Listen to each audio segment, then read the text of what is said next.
নমস্কাৰ স্বাগতম জনাইছো আপুনি চাই আছে দ্য প্ৰাইম শ্ব আৰু এই মুহূৰ্তত আটাইতকৈ গুৰুত্বপূৰ্ণ খবৰ হৈছে যে ইলেকশ্যন ইতিমধ্যে ডিক্লেয়াৰ হৈ গৈছে নিৰ্বাচনৰ ঘোষণা হৈ গৈছে তিনিটা পৰ্যায়ত অসমত নিৰ্বাচন হ'ব প্ৰথমটো পৰ্যায় 27 মাৰ্চ দ্বিতীয়টো পৰ্যায় 1 এপ্ৰিল আৰু তৃতীয়টো পৰ্যায় 6 এপ্ৰিল তাৰ পিছত 2 মেত ভোট গণনা এই বিষয়ে আলোচনা কৰিবলৈ লৈছো পুনৰবাৰ স্বাগতম জনাইছো প্ৰাইম শ্ব'লৈ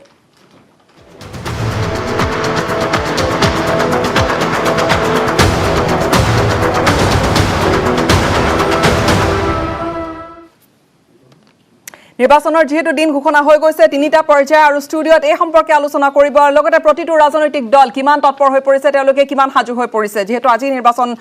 দিন ঘোষণা হৈ গৈছে এই বিষয়ে আলোচনা কৰিবলৈ বৃহৎ পেনেল ষ্টুডিঅত আছে প্ৰথমে বিজেপিৰ পৰা আৰম্ভ কৰিছো বিজেপি নেতা পবিত্ৰ মাৰ্ঘেৰিটা স্বাগতম জনাইছো সম্পৰ্ক কলিতা এআইইউডিএফ নেতা আপোনাক স্বাগতম জনাইছো তোলাৰাম গগৈ আপোনাক স্বাগতম জনাইছো অসম গণ পৰিষদৰ নেতা ধীৰাজ দেউৰী কংগ্ৰেছ নেতা আপোনাক স্বাগতম জনাইছো নগাঁৱৰ পৰা উৎপল বনিয়া এজেপি নেতা আমাৰ সৈতে সংযুক্ত হ'ব স্বাগতম জনাইছো আৰু আজিৰ অনুষ্ঠানত ৰাজনৈতিক বিশ্লেষক হিচাপে আমাৰ সৈতে আছে নেকিবুৰ জামান ডাঙৰী আপোনাকো স্বাগতম জনাইছো মই প্ৰথমে বিজেপিৰ পৰা আৰম্ভ কৰিম পবিত্ৰ মাৰ্ঘেৰিটা হাজু আজি নিৰ্বাচনৰ দিন ইতিমধ্যে ঘোষণা হৈ গৈছে দল কিমান হাজু আমি লকডাউন শেষ হোৱাৰ পিছৰ পৰাই যেতিয়া আমি সেৱাই সংগঠন কাম কৰি ৰাইজৰ মাজলৈ গৈছিলোঁ তাৰ পিছৰ পৰাই যেতিয়া লকডাউন উঠাই লোৱা হৈছিল তেতিয়াৰ পৰা সাংগঠনিক শক্তি আমাৰ সুদৃঢ় কৰিছিলোঁ আমি সম্পূৰ্ণৰূপে সাজু এই মুহূৰ্তত আমাৰ 70 লাখ পৰিয়ালৰ ঘৰলৈ আমাৰ 42 লাখ কাৰ্যকৰ্তা আমাৰ কি কৰিলোঁ কি নকৰিলোঁ এই গোটেই খতিয়ান লৈ আমাৰ ঘৰে ঘৰে গৈছে এই মুহূৰ্তত আমাৰ সাংগঠনিক কাম চলি আছে আমাৰ 399টা মণ্ডল 6000 শক্তি কেন্দ্ৰ 3 লাখতকৈ অধিক পৃষ্ঠা প্ৰমুখ তথা 39খন সাংগঠনিক জিলাৰ কাৰ্যকৰ্তাসকলে 70 লাখ পৰিয়ালক সাক্ষাৎ কৰাৰ উদ্দেশ্যে আশীষ লোৱাৰ উদ্দেশ্যে আমি এতিয়া গৈ আছোঁ গতিকে আমি সম্পূৰ্ণৰূপে সাজু নিৰ্বাচনৰ বাবে কংগ্ৰেছৰ নেতাগৰাকীৰ ওচৰলৈ আহিছো ধীৰাজ দেউৰী কংগ্ৰেছে আৰম্ভ কৰিছে বিজেপিৰ বিৰুদ্ধে অসম বচাও অভিযান কংগ্ৰেছ এইকেইটা দিন দেখা গৈছে যে আপোনালোকে গামোচা কালেক্ট কৰিছে তাৰ পিছত আপোনালোকে ঘৰে ঘৰে গৈ কেম্পেইনিং কৰিছে আপোনালোকৰ দল কিমান সাজু আমি এতিয়ালৈকে সম্পূৰ্ণভাৱে সাজু অসমৰ জনগণৰ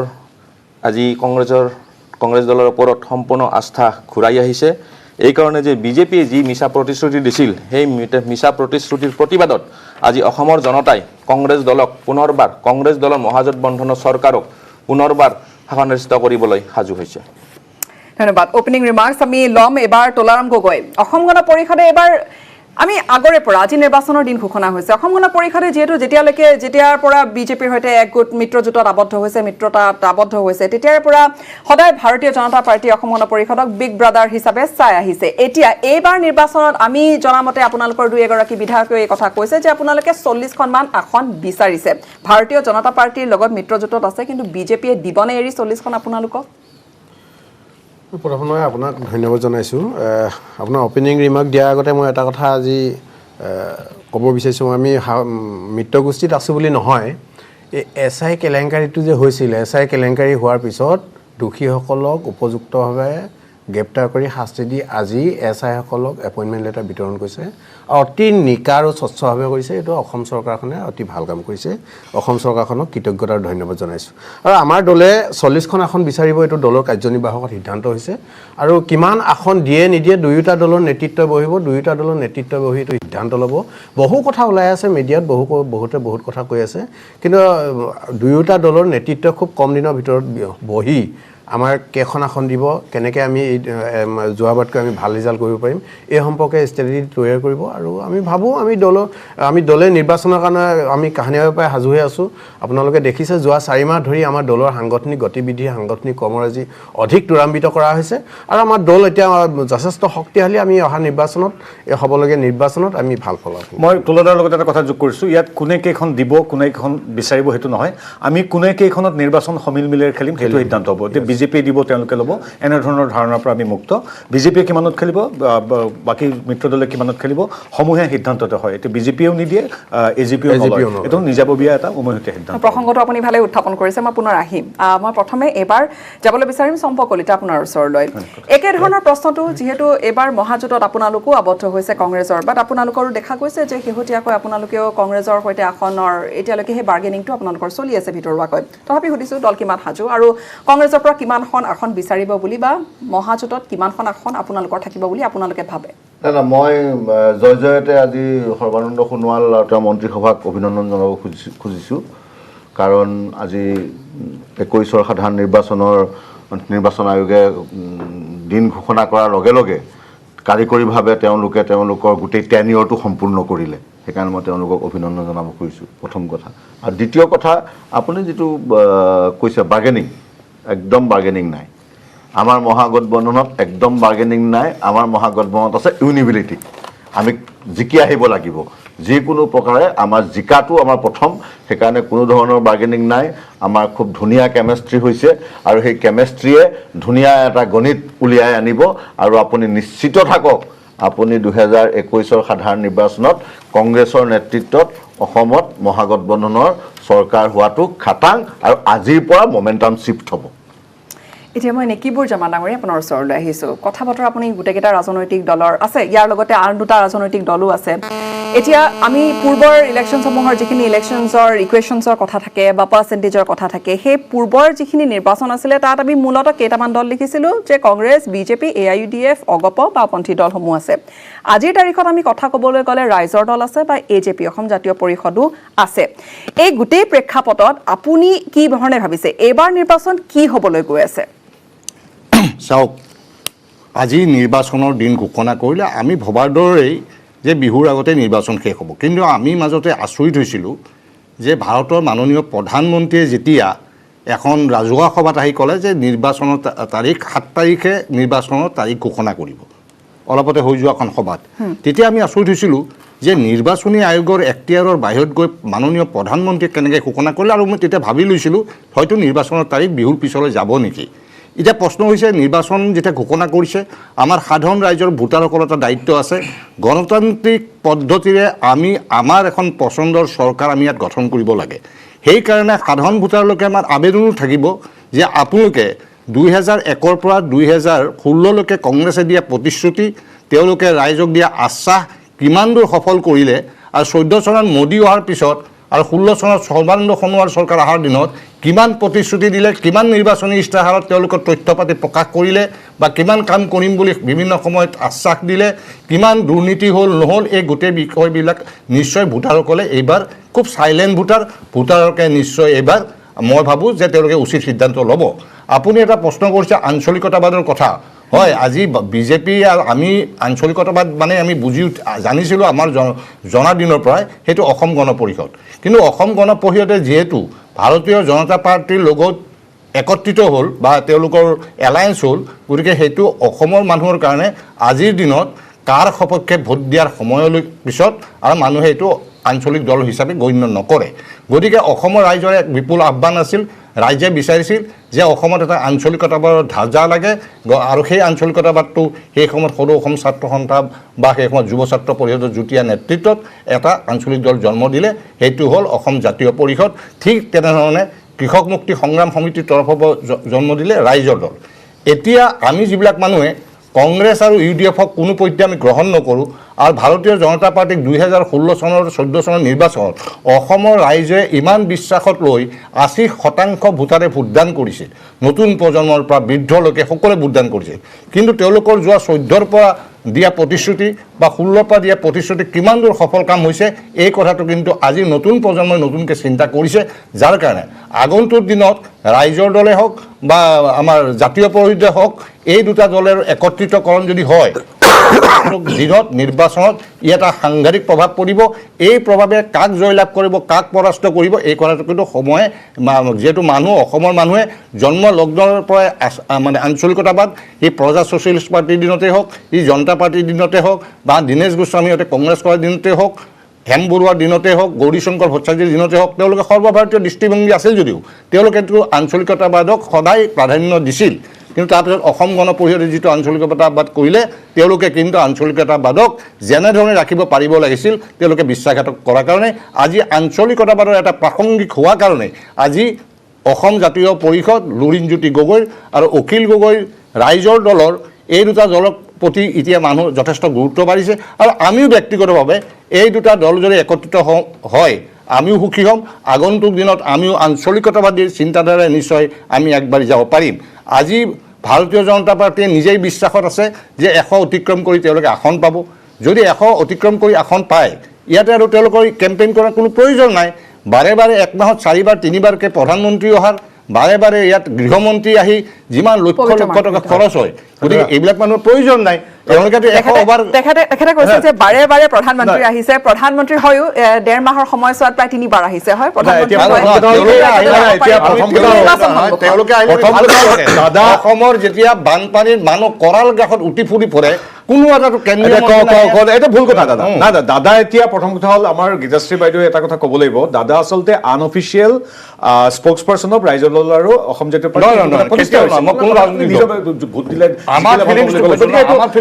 এতিয়া তেখেতৰ কথাবিলাক পক্ষপাতিত্বমূলক হ'ব। তেওঁ নিজে স্বীকাৰ কৰি ল'লে প্ৰথমেই যে ৰাইজৰ সমৰ্থন কৰিলে। এতিয়া দাদাই এইটো বেয়া নাপাব, তাৰমানে কি স্বৰাজোত্তৰ কালত দেশৰ সন্মানীয় প্ৰধানমন্ত্ৰীসকল বিগত 70 বছৰত অসমলৈ যিমান বাঢ়িলে সেই সংখ্যাবিলাক যদি আমি যোগ কৰোঁ, তাতকৈ মোদী ডাঙৰীয়া বিগত 6-7 বছৰত বেছিকৈ আহিছে। এই কথাটো অনস্বীকাৰ্য। মোদী ডাঙৰীয়া প্ৰত্যেক বছৰে 5 বাৰ 6 বাৰকৈ আহে, প্ৰত্যেক কথাত তেওঁ জড়িত হৈ আছে। এইটো এতিয়া নতুন কথা নহয়, প্ৰত্যেক বছৰে আহে। আৰু আগতে কেন্দ্ৰীয় মন্ত্ৰী এজন অসমলৈ হয়তো তাত বিৰাট ডাঙৰ নিউজ, কিন্তু আপোনাৰ জ্ঞাতাৰ্থে জনাওঁ যে প্ৰতি পষেকৰ মূৰে প্ৰত্যেক 15 দিনৰ মূৰে একোগৰাকী কেন্দ্ৰীয় মন্ত্ৰী সমস্ত বিষয়বোৰৰ সৈতে অসমলৈ আহি সৰজমিন কাম কৰাটো বাধ্যতামূলক। গতিকে এই কথাটো আপোনাৰ জ্ঞাতাৰ্থে জনাওঁ। বানপানীৰ সময়তো আহে দাদা, আপুনি নাজানে সৰ্বাধিক আজিলৈকে বানপানীৰ সাহায্য দিয়া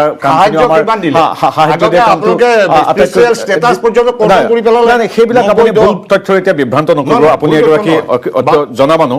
এতিয়া মূল কথা কাৰণেতো কৈছো মই যিখিনি জ্ঞানৰ আহৰণ, কিন্তু আপোনাৰ বস্তুটো এতিয়া উপায় নাই। দৰ্শকে দেখিছে আপুনি জাতীয় দল আৰু অসম জাতীয় পৰিষদৰ এগৰাকী মুখপাত্ৰৰ দৰে কথাখিনি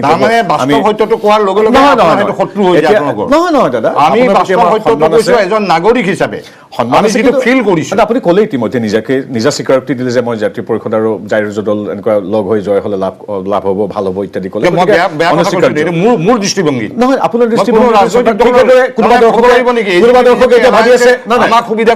কোনোবা দৰ্শকে ভাবি আছে এই মুহূৰ্তত যে নৈৰাজ্যবাদী এটা শক্তি, অসমখন জ্বলাই দিওঁ, খাই দিওঁ, মানুহ মাৰি দিওঁ, গুৱাহাটীখন জ্বলাই দিওঁ, তেনেধৰণৰ নৈৰাজ্যবাদী শক্তিক নিৰ্বাচন কৰা দৰ্শকে এই মুহূৰ্তত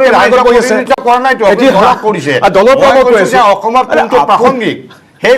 আপোনাৰ দৃষ্টিত যিদৰে ৰাইজৰ দল বা অসম জাতীয় পৰিষদ এটা বিৰাট দল, দুইটা লগ লাগিলে বিৰাট কি ভাব, সেই মুহূৰ্তত শ্ৰদ্ধেয় কোনোবা দৰ্শকে ভাবি আছে যে নৈৰাজ্যবাদী কোনোবা ব্যক্তি যে গুৱাহাটীখন জ্বলাই দিওঁ, টায়াৰ জ্বলাই দিওঁ, আমি নিজে বিধায়ক হ'ম, 5জনকৈ আমাৰ অসমৰ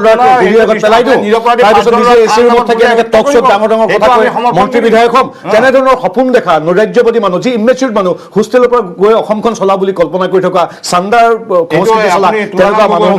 তেনেকুৱা মানুহকো বিৰুদ্ধাচৰণ কৰা মানুহ শ্ৰদ্ধেয় দৰ্শকত আছে। গতিকে মানুহে টেষ্টেজ স্থিতপ্ৰজ্ঞ সৰ্বানন্দ সোণোৱাল, কাৰ্যদক্ষ হিমন্ত বিশ্ব শৰ্মাক বিচাৰিব নে নৈৰাজ্যবাদ আৰু মাওবাদক বিশ্বাস কৰা অখিল গগৈ, লুৰিণজ্যোতি গগৈৰ দৰে নতুন মানুহ বিচাৰিব? সেই কথাটো ৰাইজে ক'ব। আজি মোৰ দৃষ্টিভংগীৰ কথাখিনি মই এনালাইচিছ কৰিছো, মই কাকো প্ৰতিনিধিত্ব কৰি কোৱা নাই। আপুনি কৈ গ'ল, সেইকাৰণে কৈছো, বেয়া নাপাব, নিজে ক'লে। মই সেইটো কৈছো, কিয় কাৰণে কৈছো, মই ফিল কৰিছো নাগৰিক হিচাপে। আজিৰ দিনত দাদা ফেচবুকত লাইভটো চাই ল'ব, কিন্তু মোৰ বাস্তৱ কথাখিনি মই যিটো অৰ্থাৎ আপোনালোকৰ আপুনি ক'বলৈ বিচাৰিছে যে প্ৰধানমন্ত্ৰী আহিছে, অৰ্থাৎ আপুনি মানি লৈছে যে কেম্পেইন মেইন কথা হ'ল পবিত্ৰ মাৰ্ঘেৰিটাই এংকাৰ ৰোলটো ভালকে খেয়াল কৰা নাই। এংকাৰে তেখেতক চিনাকি কৰি দিছে এজন বিশ্লেষক বুলি, কিন্তু প্ৰশ্নটো সোধোতেই আঞ্চলিক দলটো ইয়াত নাই, সেইকেইটা প্লাছ কৰি দিছিল। এইকেইটাও নতুন দল জন্ম হৈছে, আপুনি কি কয় সেই বিশ্লেষণটোহে দিছিল। মই কিন্তু তেখেতৰ বিশ্লেষণত আমিওতো যিটো দেখি আছো, আমাৰ পবিত্ৰ মাৰ্ঘেৰিটা ডাঙৰীয়াই যেনেকে একদম এগ্ৰেছিভলি নৈৰাজ্যবাদ, মাওবাদ যিখিনি ক'লে, আজি অসমৰ পক্ষত মাত মাতাৰ কাৰণে অখিল গগৈক আপোনালোকে সোমোৱাই থৈছে আৰু বেলেগ বহুত মানুহক আপোনালোকে উলিয়াই ৰাখিছে, একো কৰা নাই, সেইটো অসমৰ মানুহে জানে। আজি সত্যৰঞ্জন বৰা কিমান আশাবাদৰ প্ৰতীক, আৰু আজি অখিল গগৈ আৰু লুৰিণজ্যোতি গগৈ বেকগ্ৰাউণ্ড কি সকলোৱে জানে। সেইকাৰণে আপোনাৰ যিটো কথা, সেই কথাখিনিহে মানে নিৰাশা আনিছে, আশা অনা নাই। আৰু বিজেপিয়ে যোৱা 5 বছৰত কি কৰিলে, কৃষক আন্দোলনত কি হৈ আছে, তেলৰ কিমান দাম, আনএমপ্লয়মেণ্ট, এই গোটেইখিনিতো অসমে বুজি আছে। আজি আপোনাৰ 100 টকা পেট্ৰলৰ দাম, আজি টোল গেট, আজি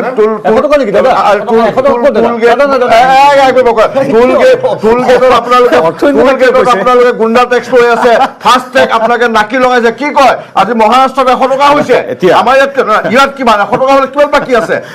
আপুনি 100 টকা পাৰ হৈছে ভাৰতবৰ্ষত প্ৰথমবাৰৰ কাৰণে পেট্ৰল। এইটো যোৱা 74 বছৰ হোৱা নাই, কিন্তু মোদী আহি কৰি দিলে। 60 মাহ বিচাৰিছিল, কিন্তু 60 মাহত হোৱা নাই। মই আগতে এবাৰ কৈছো বোলে কি তই বোলে মাৰুতি চলাই আহিছো, বোলে কিয় মোৰ দেউতাই পৰা নাই মাৰুতি চলাবলৈ, বোলে কেনেকে, বোলে সম্পত্তি বেছি আহিছো নহয়। সেই মোদীয়ে মাৰুতি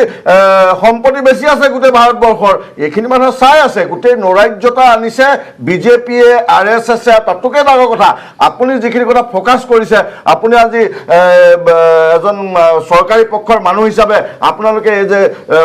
জাগিৰোড পেপাৰ মিল আৰু হেৰি খুলিব নোৱাৰিলে, 5 গ্ৰাম পেপাৰ মিল, আৰু আজি যে 11% নিবনুৱা হাৰ, এইবিলাকো কওক না, তেতিয়াহে ভাল হ'ব। কাৰণ আমি সকলোৱে মিলিতো এই সমস্যাটো অসমৰ সমাধান কৰিব লাগিব না। আমিতো খালি যুক্তি তৰ্ক কৰি থাকিলে নহ'ব নহয়। সন্মুখত নিৰ্বাচন আছে, জনমত গঠন হ'ব লাগিব। UDF-ৰ কথাত মই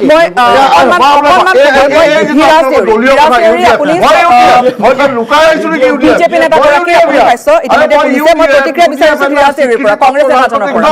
আপোনালোকতকে ডাঙৰ দল, আপোনালোকতকে ডাঙৰ দল। নৰেন্দ্ৰ মোদী ডাঙৰীয়াদেৱ আমাৰ জনতাৰ প্ৰধানমন্ত্ৰী অসমলৈ আহিছে, ভাল কথা। নৰেন্দ্ৰ মোদী ডাঙৰীয়াদেৱ আহিব, অমিত শ্বাহ ডাঙৰীয়াদেৱ আহিব। গণতান্ত্ৰিক দেশ এখনত আমাৰ নেকিবোৰ দাই কোৱাৰ নিচিনা, গণতান্ত্ৰিক দেশ এখনত কোনোবাই কাৰোবাক ভাল পোৱা, কাৰোবাক বেয়া পোৱা সেইটো অধিকাৰ আছে। কোনোবাই কোনোবা ৰাজনৈতিক দলক ভাল পাব, কোনোবাই কোনোবা ৰাজনৈতিক দলক বেয়া পাব, সেইটো অধিকাৰ আছে। কিন্তু কথাটো হ'ল, যেতিয়া নৰেন্দ্ৰ মোদী ডাঙৰীয়া অসমলৈ আহিব, যদি অসমৰ বানপানীৰ সমস্যা, নিবনুৱাৰ সমস্যা একাষাৰো মাত নামাতিব, তেতিয়া অসমৰ ৰাইজৰ দুখ লাগে। যেতিয়া অমিত শ্বাহ ডাঙৰীয়াই অসমলৈ আহি ক'ব যে অসমত প্ৰতিবাদ হ'লে প্ৰতিবাদ কৰা যুৱক যুৱতীক গুলাই হত্যা কৰা হ'ব,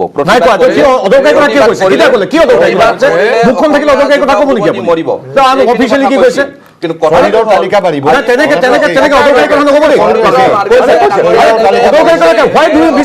কোনোবাই যদি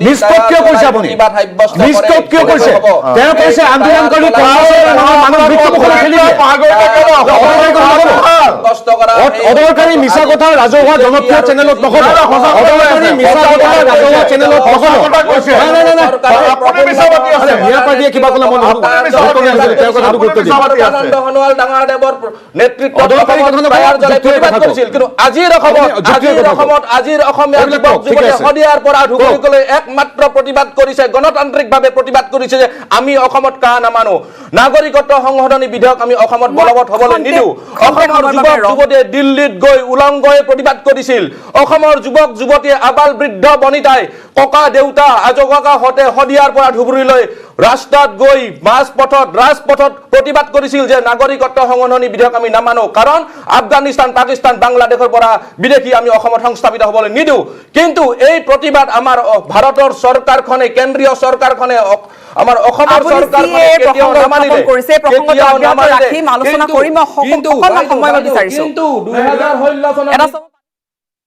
মই ব্যৱহাৰ কৰোঁ আটাইতকৈ সবল আৰু সতেজ cement, Surya cement. Surya cement, অটুট ঘৰ, অটুট অসম।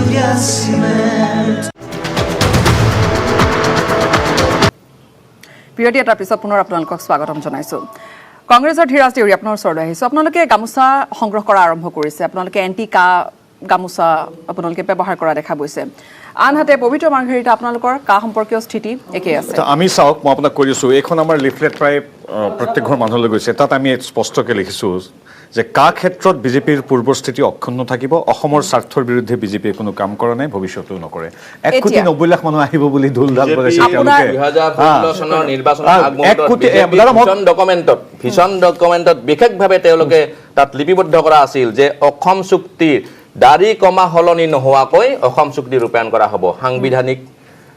সাংস্কৃতিক যি মৰ্যাদা অসমত থাকিব লাগে সেইখিনি ৰক্ষা কৰিম বুলি কৈছিল। আজি কংগ্ৰেছ দলে, কংগ্ৰেছে আপুনি কৈছে যে আমি গামোচা সংৰক্ষণ কৰি আছোঁ। গামোচা সংৰক্ষণ কৰিছোঁ কাৰ পৰা? আমি অসমীয়াৰ পৰা গামোচা সংৰক্ষণ কৰি আছোঁ। তেওঁলোকে লিখি দিছে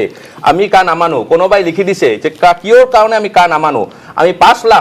5 লাখ গামোচা, আমি অসমীয়াৰ স্বাভিমান গামোচা সংৰক্ষণ কৰাৰ ব্যৱস্থা কৰি আছোঁ। এই গামোচাৰ জৰিয়তে এই গামোচা সংৰক্ষণৰ জৰিয়তে আমি বিজেপি চৰকাৰখনক কেন্দ্ৰীয় চৰকাৰক বুজাই দিব বিচাৰিছোঁ যে অসমীয়া জাতিৰ স্বাভিমান যি অসমত আমি বিদেশীক আমি নাগৰিকত্ব দিয়াৰ ক্ষেত্ৰত আমি প্ৰতিবাদ কৰিম পবিত্ৰ মাৰ্ঘেৰি ডাঙৰীয়াদেৱে কৈছিল যে অসমত কোনোবা দুষ্কৃতিকাৰীয়ে প্ৰতিবাদ কৰে টায়াৰ জ্বলাই প্ৰতিবাদ কৰিছে এণ্টিকা কৰিছে কিন্তু কথাটো হ'ল তেনেকুৱা নহয় জোটবন্ধনৰ চৰকাৰ আজি চলি আছে সৰ্বানন্দ সোণোৱাল ডাঙৰীয়াৰ দেৱৰ নেতৃত্বত অসমত টায়াৰ জ্বলাই প্ৰতিবাদ কৰিছে প্ৰফুল্ল মোহন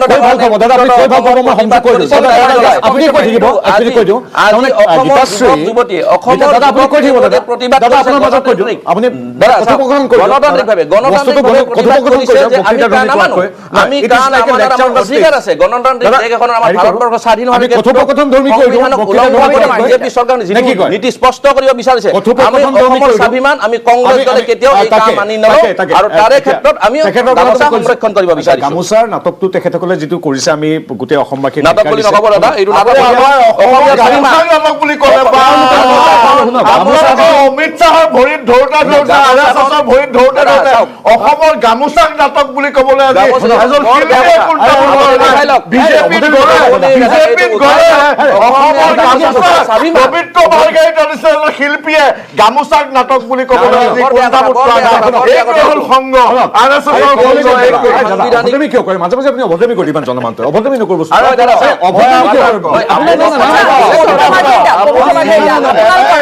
আপোনালোকৰ স্থিতি এটা ভাৰতীয় জনতা পাৰ্টীয়ে নিজৰ স্থিতি স্পষ্ট কৰি দিছে অগপৰ স্থিতি কি তা সন্দৰ্ভত তুলাৰাম গগৈ আপোনালোকৰ নেতৃত্বৰ চৰকাৰে ভুলকে চলাই আছে তুলাৰাম গগৈ অগপ নেতাগৰাকী ক'বলৈ দিয়ক কিন্তু অভদ্ৰামি কৰা নাই তুলাৰাম গগৈ অগপ নেতাগৰাকী ক'বলৈ দিয়ক আপোনালোকৰ কা সম্পৰ্কীয় স্থিতি কি এই বৰ্তমানৰ স্থিতিৰ সৈতে আপোনালোকে একেলগে থাকিব বিজেপিৰ সৈতে নেকি তুলাৰাম গগৈ ক'বলৈ দিয়ক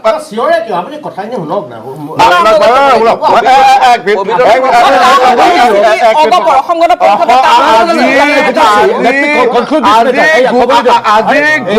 হত্যাকাৰী বিজেপিয়ে আজি গুপ্ত হত্যাকাৰী বিজেপিয়ে কেনেকে আজি গুপ্ত হত্যাকাৰী বিজেপিয়ে আপোনালোক বিজেপি গুপ্ত হত্যাকাৰী আপোনালোকক মানুহে আপোনালোকক তাৰ প্ৰতিদান দিব এবাৰ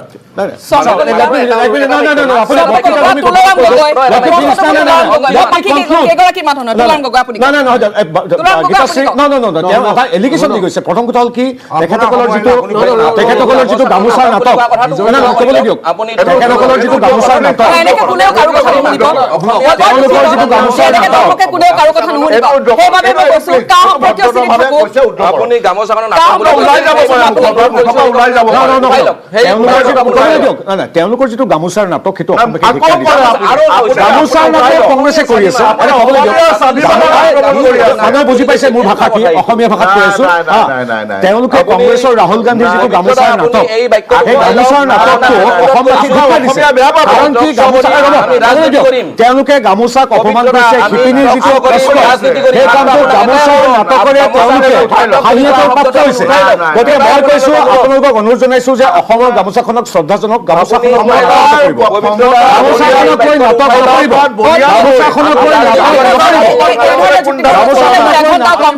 আজি মই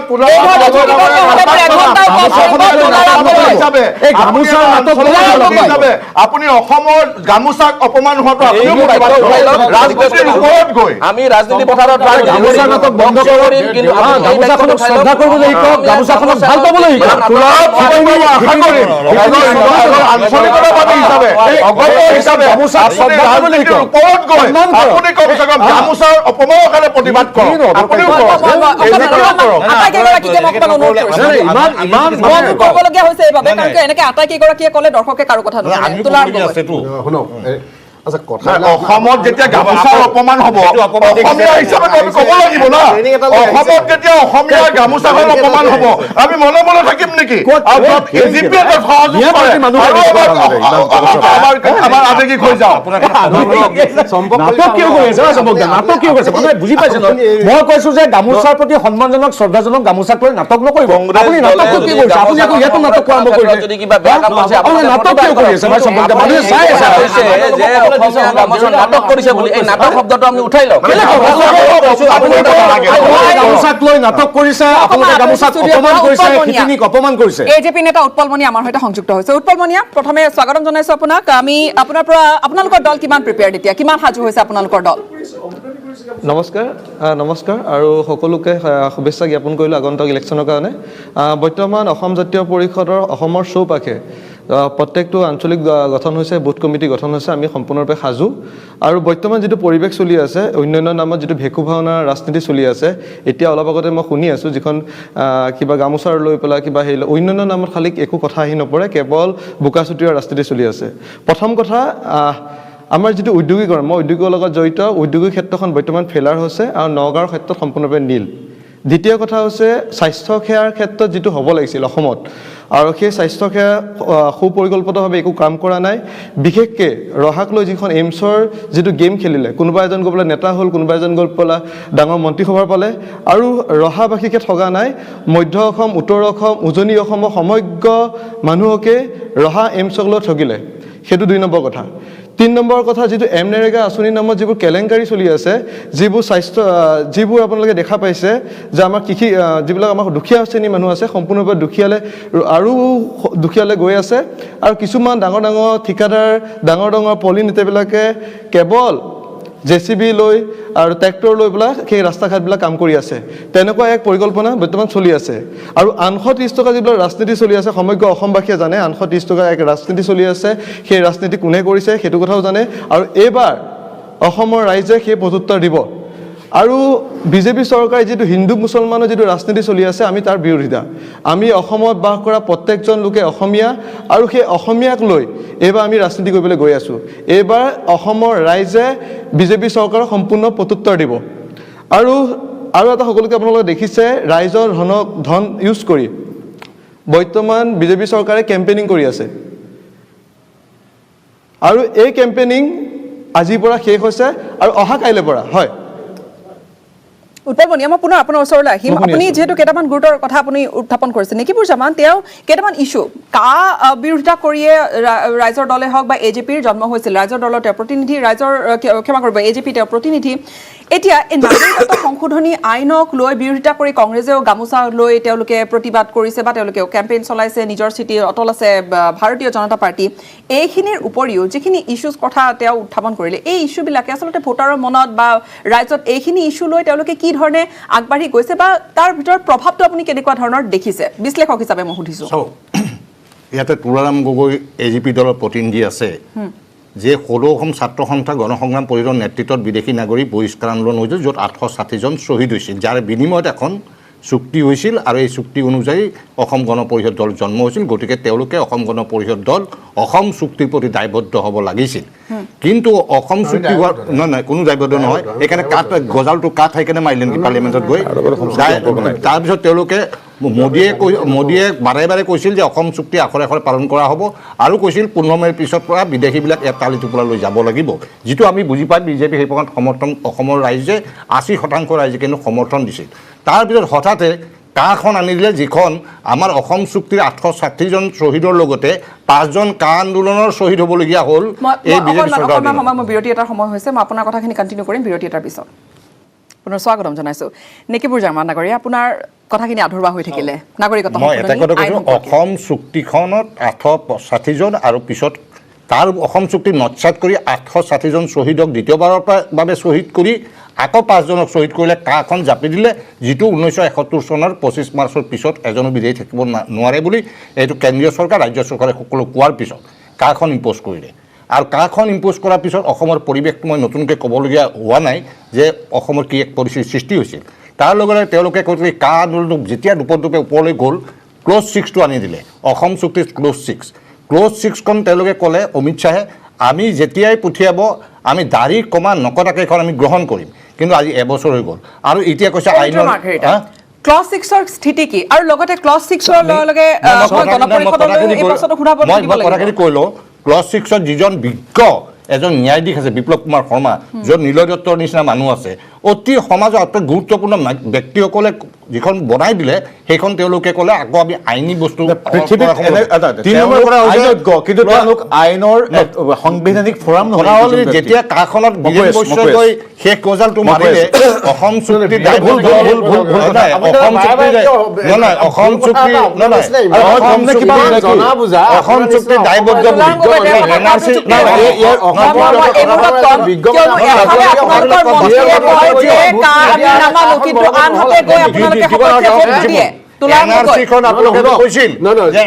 আমাৰ দিনত আমি কৰিলো অমিত শ্বাহে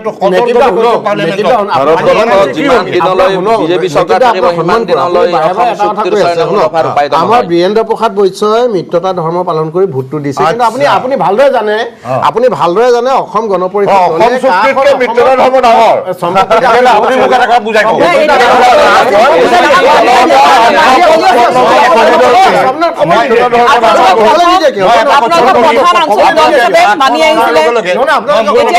উত্থান দেখা গৈছে দলীয় স্থিতিটো কি আপোনালোকৰ আপোনালোকে মানে নে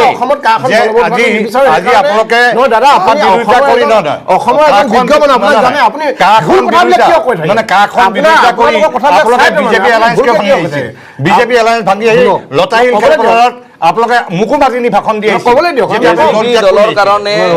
দলৰ কাৰণে অসম চুক্তি ৰূপায়ণ তেওঁলোকৰ সৰু আৰু তেওঁলোকৰ যি মিত্ৰজোঁটৰ চৰকাৰত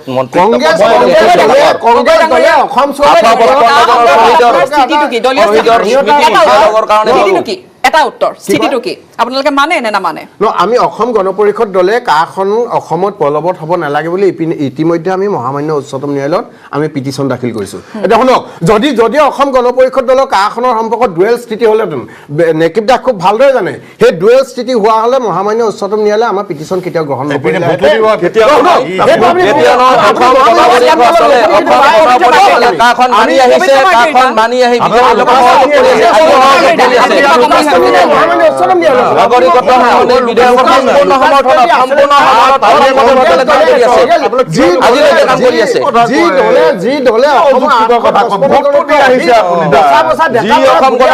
জন্ম হৈছিল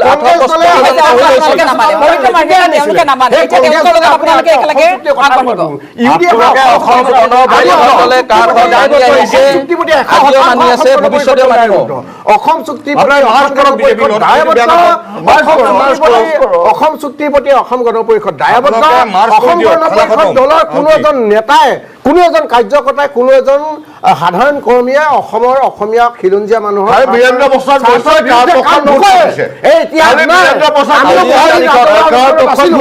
আমিও অসম গণ পৰিষদ দলৰ অসমীয়া জাতিৰ প্ৰতি 1% তেওঁলোকৰ কোনো আস্থা নাই কংগ্ৰেছ আইনৰ সপক্ষে মাত মাতি আহিছে আজিও মাত মাতি আহিছে যাৰ ফলত তেওঁলোকে বিজেপিৰ লগত সহযোগ কৰি আজি চৰকাৰী দলত চৰকাৰক সহযোগ কৰি আছে উপহাৰ দিলে সেই কংগ্ৰেছ দলে অসমৰ অসম চুক্তিৰ ওপৰত কথা কোৱা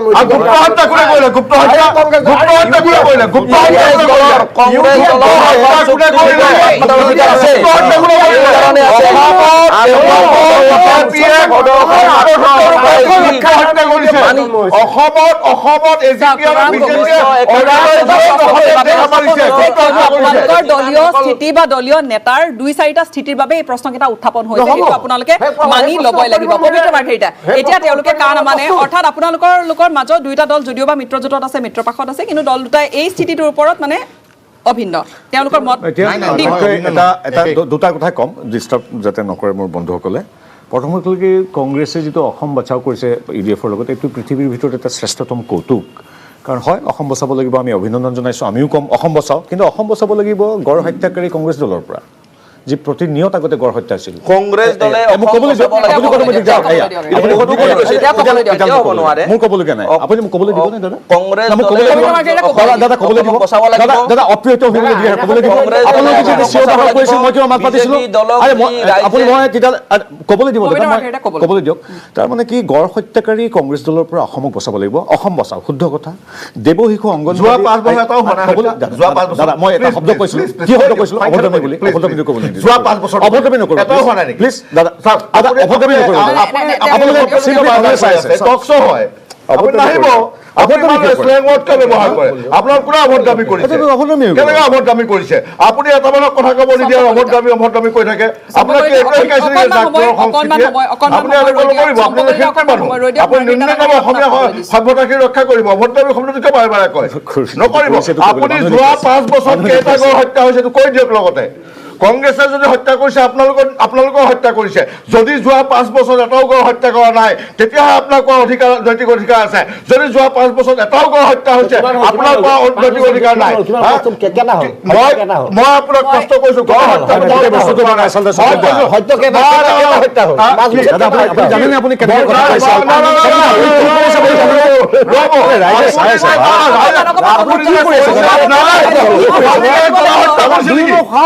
কংগ্ৰেছ দলে হত্যা কৰিছে নেকি দাদা আপুনি কি কৰিছে চাওকচোন কংগ্ৰেছ দলে হত্যা কৰিছে নেকি কি কথা কয়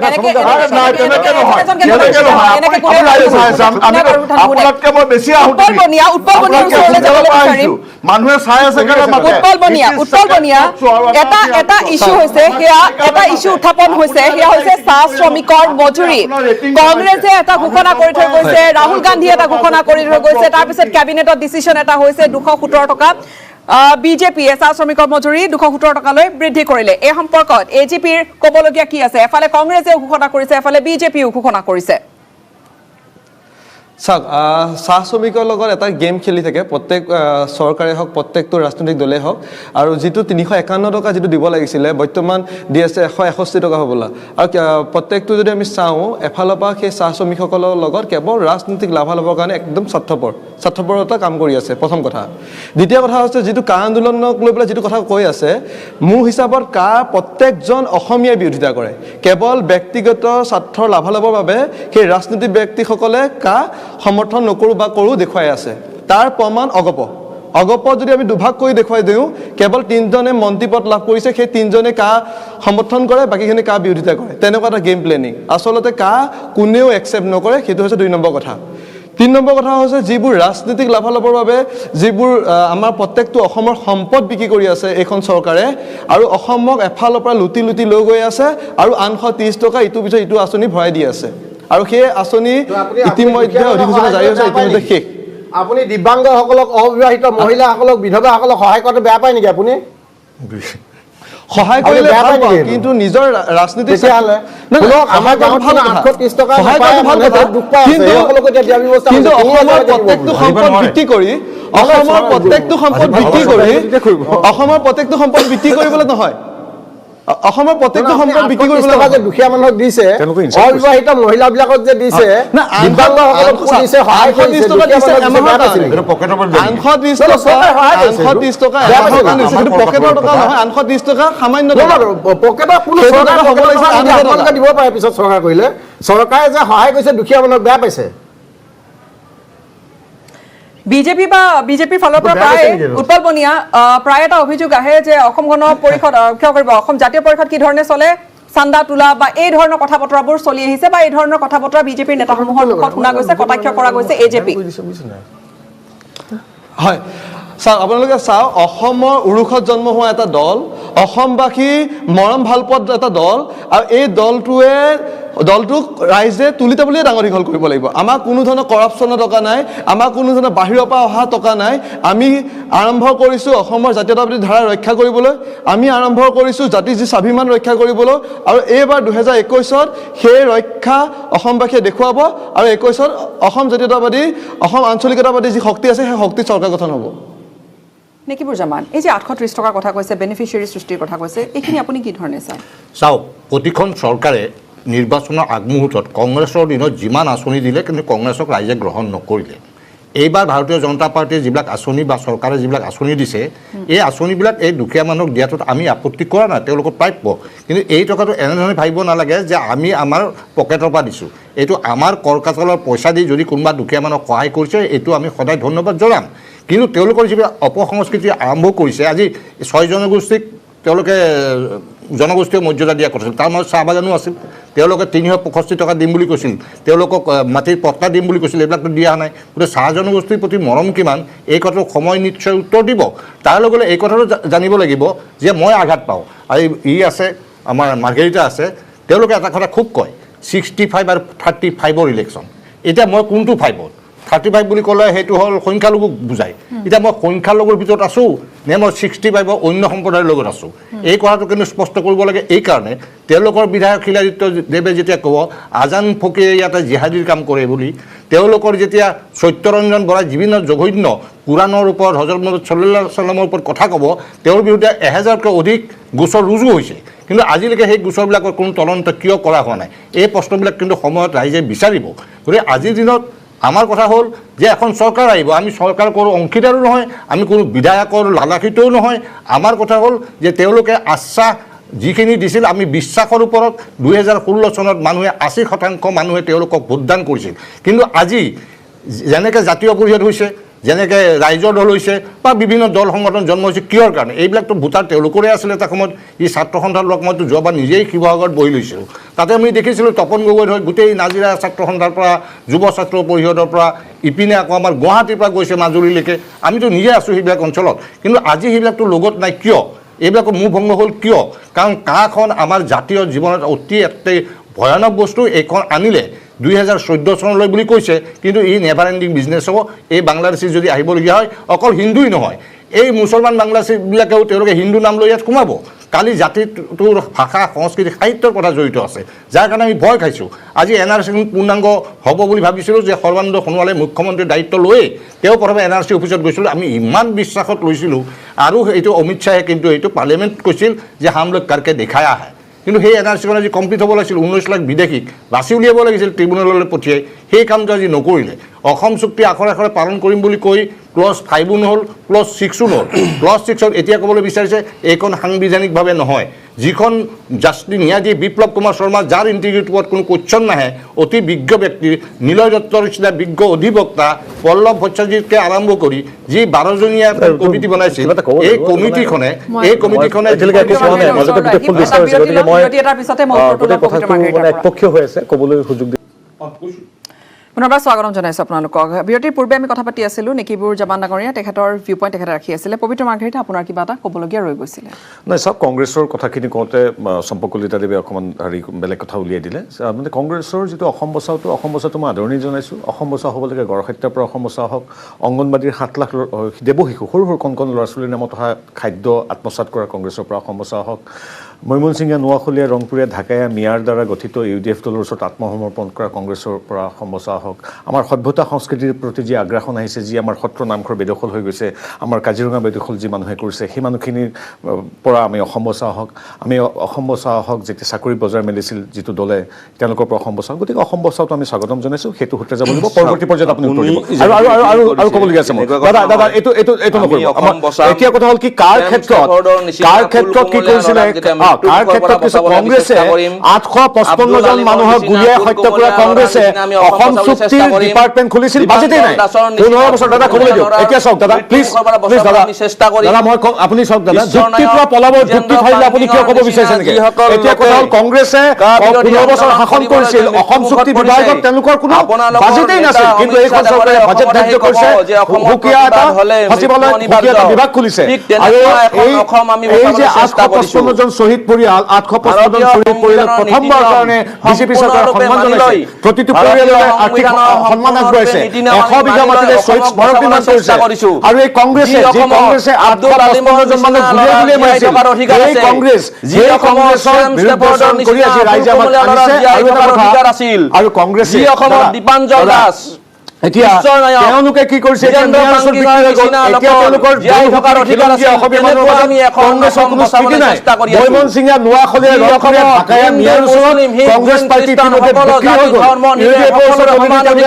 কৰিলে আমি আপুনি এজন অসমীয়া মানুহ আপুনি কেনেকৈ খিলঞ্জীয়া মানুহ আপুনি কেনেকৈ দল এতিয়া আপোনাৰ কেনেকৈ এইটো দলত আছে মোৰ ভাবিবলৈ লাগে বাইবেল পঢ়িব পাৰিব এইখন অসম আমাৰ কাম্য। আপুনি এজন অসমীয়া মানুহ, এইখন অসম আপুনি এজন আমাৰ খিলঞ্জীয়া কাম্য। মানুহ, তেনেকুৱা আপোনাৰ অসম দৰে আমি মানুহৰ বিচাৰোঁ। কেনেকৈ তেনেকুৱা এখন আজমলৰ অসম আমি পাৰ্টিৰ ওচৰত, বিজেপিৰ গৰাহৰ ওচৰত পৰা আপোনালোকৰ দৰে মানুহ কাল কেনেকৈ আমাৰ পৰা আপোনালোকে বক্তব্য কৰি চেষ্টা লাভ কৰি আছো। দুইজনৰ বক্তব্য ৰাখিলে। যিখন অসমত গতিকে মিয়াৰ ওচৰত বিক্ৰী হৈ যোৱা দলটো, খ্ৰীষ্টান সকলৰ ধৰ্মৰ মানে মৈমন সিঙে নোৱাখলীয়া মিয়াৰ ওচৰত বিক্ৰী হৈ যোৱা দলটোৰ মুখত জাতীয়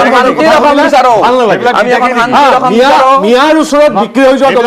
দলৰ প্ৰতিনিধিয়ে দাদা মিয়া বুলি নকব। মিয়াৰ ওচৰত আপুনি দাদা কওক, মুছলমান, মিয়াৰ ওচৰত মিয়া বিক্ৰী এইবিলাক হৈ যোৱা নকব। কংগ্ৰেছ দলৰ অসম মুখত ৰক্ষা জাতীয়তাবাদৰ কথা উঠিলে অসম ৰক্ষা হজম নহয়। কৰিছিল লাচিত বৰফুকনৰ 855 জন নিচিনা মানুহ হিন্দু গুলিয়াই মৰা যিজন লাচিত বৰফুকক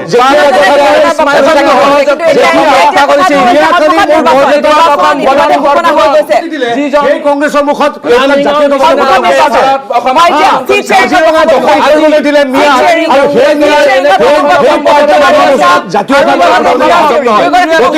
আপোনালোকক অভিনন্দন।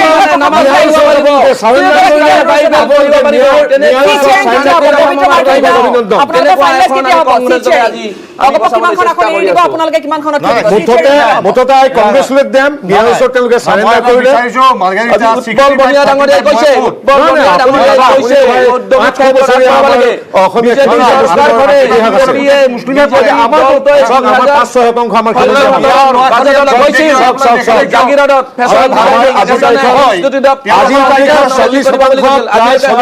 ইছলাম ধৰ্মী লোক আছে, তাৰে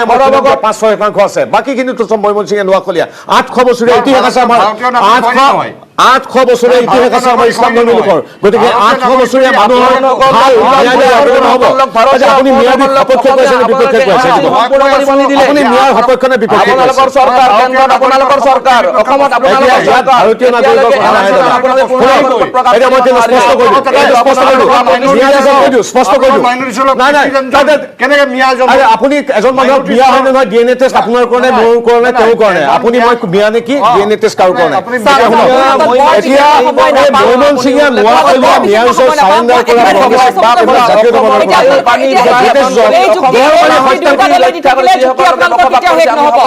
মূল বিষয় হৈছে যে ৰাইজক ডেভেলপমেণ্ট লাগিব। ৰাইজে যোনটো পাৰ্টিকে দিছপুৰলৈ পঠিয়াব নিৰ্বাচিত কৰি, সেই পাৰ্টিটোৰ পৰা ৰাইজে বিচাৰিব যে ডেভেলপমেণ্ট। দুটা কথা আছে শুনক। আমি 26,000 কিলোমিটাৰ আমি ৰাস্তা পকী কৰিছিলো, সেই কথাটো তেওঁলোকে পলাব বিচাৰে। আমি 9খন চিকিৎসা মহাবিদ্যালয় নিৰ্মাণ কৰিছো।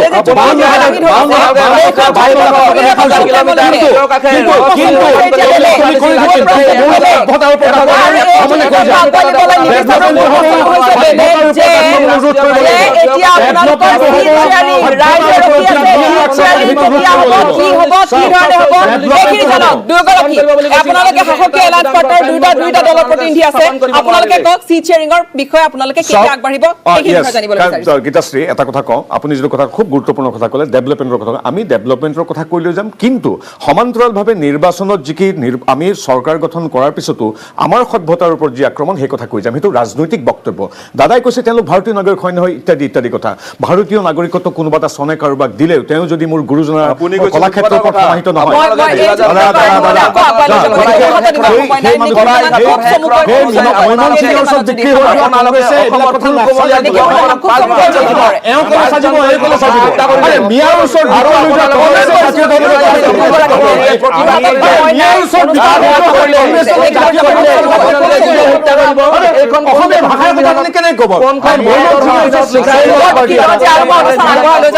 কেইটামান প্ৰশ্ন আছিল মোৰ, কিন্তু প্ৰশ্ন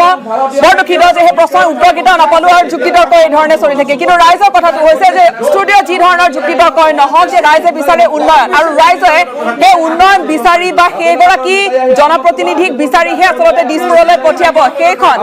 এতিয়া আজি ইতিমধ্যে নিৰ্বাচন ঘোষণা হৈ গৈছে, নিৰ্বাচনৰ দিন ঘোষণা হৈ গৈছে। এতিয়া পৰৱৰ্তী সময়ছোৱাখিনিত হয়তো ষ্টুডিঅ'ৰ মজিয়াতে হওক বা বাক বিতণ্ডা, আমি যেতিয়া ইণ্টাৰভিউ ল'বলৈ যাওঁ বাক বিতণ্ডা হয়তো আমি দেখা পাম, বা এই ধৰণৰ আক্ৰমণ প্ৰত্যাক্ৰমণ প্ৰতিটো ৰাজনৈতিক দলৰ নেতাৰে চলিব। কিন্তু মূল বিষয় হৈছে যে উন্নয়ন, আৰু সেয়া ৰাইজৰ বাবে হ'বই লাগিব। কোনো কনক্লুজন নোলোৱাকৈ অনুষ্ঠান সামৰিবলগীয়া হৈছে। আটাইকেইগৰাকী অতিথিকে মই ধন্যবাদ জ্ঞাপন কৰিছোঁ আমাক এইখিনি সময় দিয়াৰ বাবে। ধন্যবাদ।